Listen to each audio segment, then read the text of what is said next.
Toshkent prям suvni tagida qolib ketdi. Mirobod ko'chalar, Yakkasaroyda, Piramidda oldida, sentralniy ko'chalar hammasi prям potop bo'lib ketdi. Kecha Xudoning karomi keyin bilamiz, juda ham seryoz yomg'ir yog'di. Yaqinda men o'sha shahar hokimining intervyusini ham ko'rdim. Drainaj sistemalarni o'zgartiryapmiz, nasoslar o'zgartiryapmiz, boshqa deyishdi. Lekin mana bu xuddi sinov muddati bo'lgandek, ya'ni yomg'ir quyib berdi va shu drainaj sistemalar bardosh bermadi. Lekin biz nima qilyapmiz? Dizayn kodga e'tibor beryapmiz, reklamalarni yechish bilan ovoramiz, poytaxt parking bilan ovoramiz. Bu hammasi zo'r, bu narsalar kerak emas demayman, lekin drainaj sistemaga e'tibor berishimiz kerak. Bu juda ham muhim.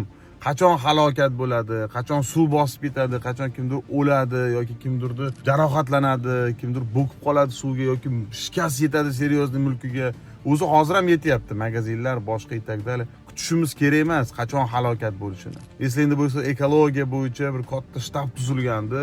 Tepadan rahbariyatdan o'zlari yuribdi ekan, o'zlari tekshiryapti ekan deb hammani titratishgandi. Prям davay deb seryozni e'tibor beraylik deb. Bu potopga ham, drainaj sistemaga ham shunaqa e'tibor berish kerak. Taklif o'shanaqa shtab tuzilsin. Bu narsaga jiddiy qarash kerak. Har safar videolar tarqayapti, boshqa bo'lyapti, o'zgartiryapmiz deyapmiz, yomg'irlar to'xtayapti, shu bilan yana hamma esdan chiqarib yuboryapti. Bunaqa bo'lmasin, iltimos sizlardan hammasini paytapni qilaylik. Citylar qurib, katta visotkalar qurilib, yangi Toshkent hamma narsani reklama qilishdan oldin mana shu o'zimizning eski Toshkentni ham drainaj sistemasiga e'tibor qaratish kerak. Mana shunaqangi gaplar ertalabda. Xudo xolisa Toshkent shahar hokimligi yaxshi ishlayapti. Bundan ham shiddatliroq ishlab, hamma birlashib turib, barcha tumanlar hamma birlashib turib seryozni harakat qilsa, bu muammoni yechimini qilsa bo'ladi. Xalqaro tajriba bor, o'rganib turib, seryozni harakat qilib to'g'rilasa bo'ladi. Faqat jiddiyroq qarash kerak. Qilmasang atata bo'ladi deganni sezgandan keyin hamma jiddiy yondashib to'g'rilaydi. Sog' bo'linglar, hammaga kuninglar xayrli, barakotli o'tsin.